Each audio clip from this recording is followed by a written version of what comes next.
Shawn Ray for Digital Muscle. I'm here with Milos "The Mind" Sarcev, and we are in Shibuya, Japan, at the Amateur Olympia competition. I had a chance to catch up with Milos, who's been traveling all over the world, a lot of time over in China, the owner of the former Coliseum gym out in Placentia.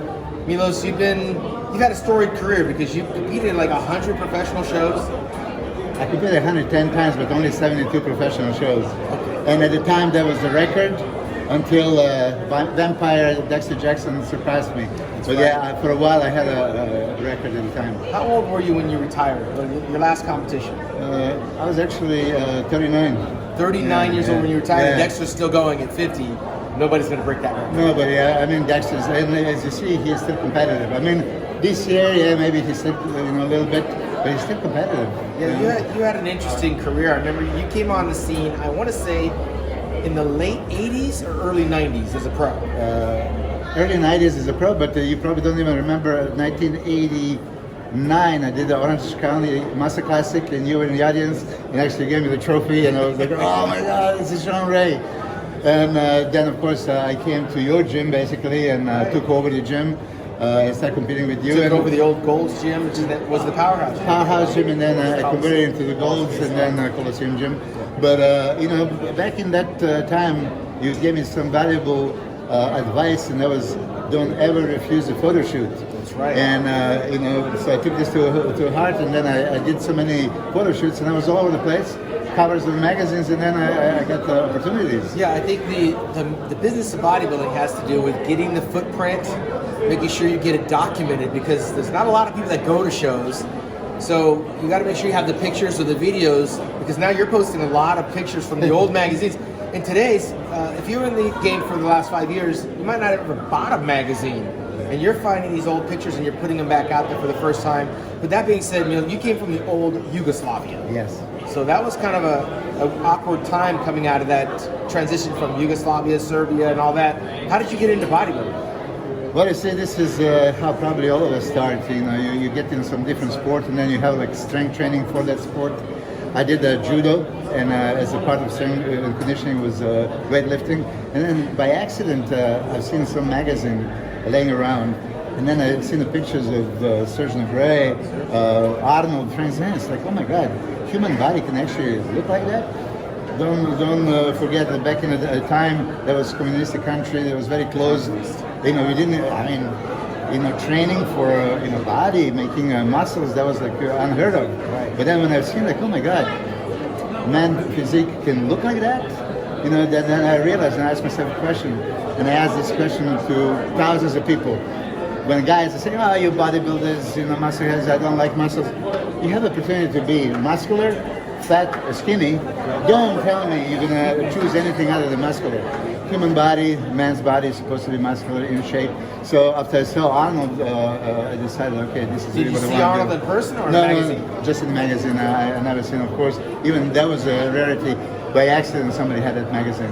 But really, it was an eye-opener for me, and then I decided, okay, I want to be the first Yugoslavian guy to make it to the Olympia, and that was my goal. Were you the first? Yeah, no, I wasn't actually. No, I was the first at the Olympia, yeah. First I was not the first pro. First pro was Nasser Al-Sambari. Right.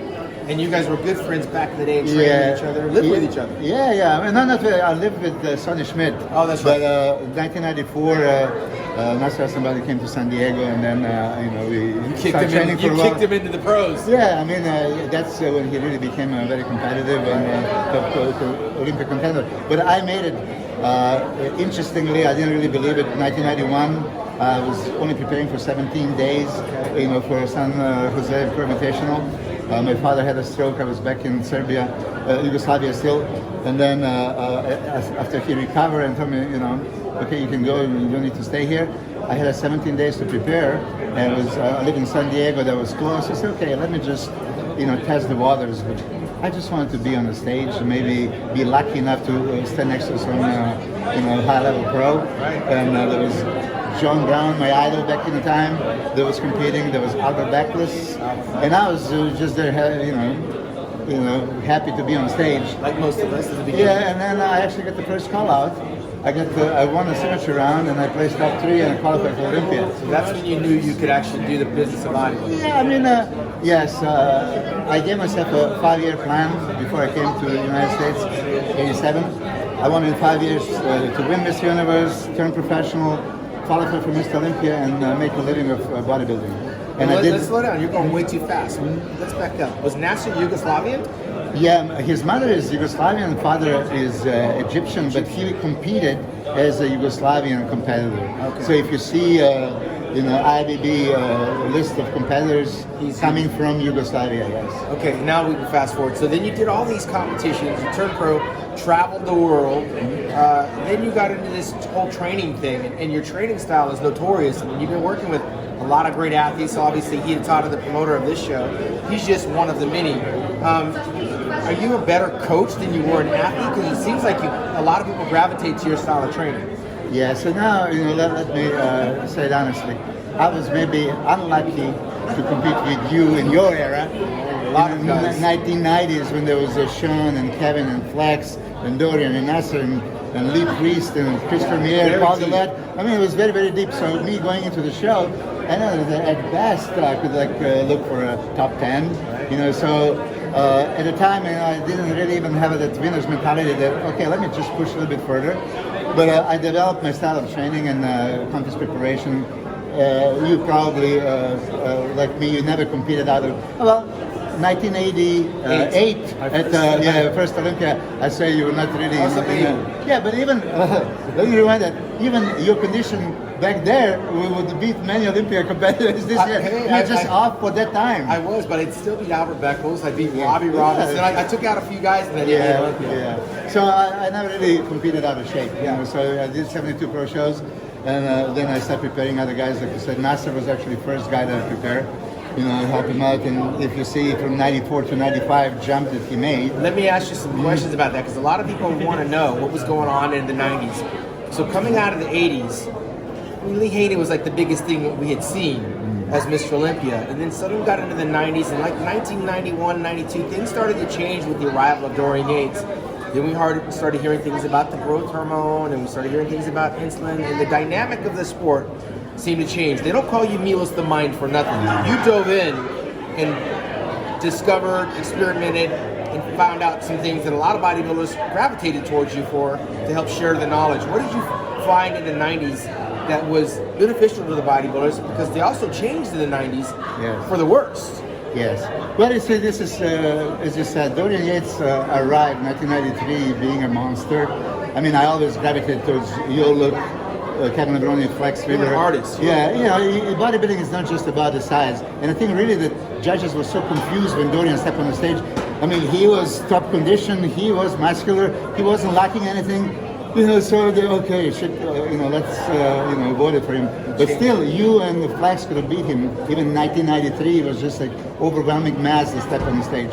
If they were looking for what they're supposed to be looking now, aesthetics, balance, shape, conditioning, you and Flex, could beat the Dorian. And, so do you think Dorian was the game changer? He changed. Yes, he was. And why? How did he do that? Well, with this, incredible muscle mass. I mean, really, he was more inclined towards this heavy-duty style, just pushing to the limit. And you have to, take the hat off and say like he has accomplished so much. I don't think he was genetically so blessed like you and Flex, Kevin, but he, managed to be on the top. But with the arrival of the mass monster, there's a message now to us, okay, as a bodybuilders, how can we improve in the aspect of muscle mass? That's when I started researching about growth hormone and insulin in combination of. Was that good for the sport or bad?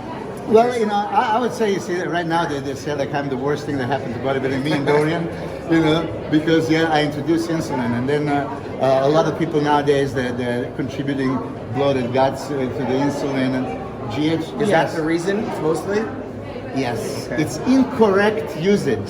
So that's a fine line. Have you seen my stomach blown? Incorrect usage or insulin and abuse. Yeah. Incorrect. With insulin, everything is about timing, and you cannot be playing with fats and carbohydrates at the same time.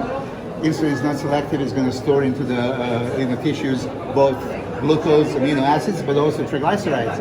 So people were, doing ketogenic type of diet, switching to the insulin and having a high, triglyceride levels because of high fat intake, of course you would have even intramuscular triglycerides, so they would just, blow up. It all sounds like Chinese to me. Is it more dangerous messing around with that than it was just eat, sleeping, and training and using anabolics? Yes, it's more dangerous. If you don't know what you're doing, this is where I came into the play. I experimented first on myself. I found the way it works.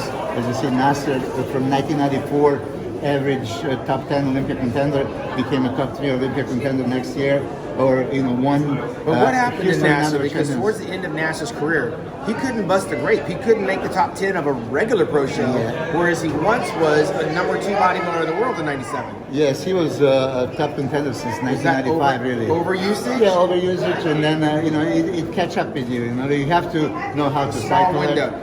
Yeah, and second, and as you can see, the only guy that really continued improving is Dexter Jackson, and he never probably touched the insulin, knowing him. But I'm guilty of I used every single show from 1993. I have never stepped on the stage without insulin loading. I have never been. So do you consider yourself a guru, or do you consider yourself a trainer, or do you consider yourself a coach? There's a difference in all three. Really, I'm a coach. Are you a Chad Nichols coach? Are you a George Farah coach? Oh, well, what's the difference? They'll tell you. Well, George Farah doesn't have blood on his hands. He doesn't have any blood on his hands, George Farah. In a sense of I don't know of anybody that's died on his watch. Yeah, but okay, so who does die with Chad Nichols? Oh, we're talking about Chad? A lot of people have expired. Dallas McCarver's worked with Chad. Nasser El Somebody has worked with Chad. Don Youngblood has worked with Chad. Everybody thinks I have it out for Chad, but he's trained with a lot of bodybuilders that are dead. I mean, look, it's extreme sport, and it's affordable. I don't want to say that Chad has anything to do with it, because coincidence, like Tom Brent said. I mean, it's extreme sport. You're playing with the fire. Yeah, I wouldn't say that you can point the finger at. I mean, on that note, I'm going to say that when I was in Australia, Luke Wood is one of my best friends. I remember you worked with Luke Wood closely. Very closely. One of my best friends, and I went to his house, slept in his room.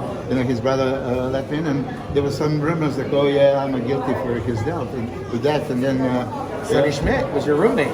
Sonny Schmidt, yeah. You got a couple people that are like, not here. He died of cancer. I know. So, you can point out. Everybody dies of something. I have nothing to do with obviously Luke's death, and that was really disturbing for me. But when something like this happened, I mean, everybody blinks. Let's say I die and you were my training partner back in 2003, and I'm going to say, Shawn, what did you tell me what to do? So, let me clarify this. Is it good to have a coach? I mean, I know that's what you do, but you didn't have a coach. I don't remember. John Brown worked out with you, kind of trained you, planted seeds, but he didn't coach you. Tell you what to eat. Well, same thing with you. I mean, you never had a coach. Right. We all did ourselves. Kevin, all these other guys. But you're having tremendous success working with people that are. One of the guys competing turned pro under your watch last year winning the show. Yes, I hope. I hope my training partner today, Matt Maldonado, is going to turn pro too. So I'm hoping for that. Do you need a coach? Not necessarily. I mean, there's so much information out there. Like you and I did ourselves. You know what is healthy to eat. You know how to strip off the body fat. You know how to train. I mean, I enjoy training with you. But don't you think it's different that we learned and we didn't just jump in with some guy that told us what to eat, when to eat, how to eat, and all that other stuff? Don't you think you have to learn your body? Yeah, you have to learn your body, and this is why I'm a coach. It's bad for my business to say you don't need a coach, but in reality, you don't need it. Start doing yourself, do the research, train, diet, compete, apply what is useful, discover what is useless, right? And create your own. And then if you need some coach to bring you to another level, by all means, then you can consider it. So let me fast forward real quick and we'll wrap it up. This year's Mr. Olympia, did the right guy win the competition? I did a review. I don't know if you said.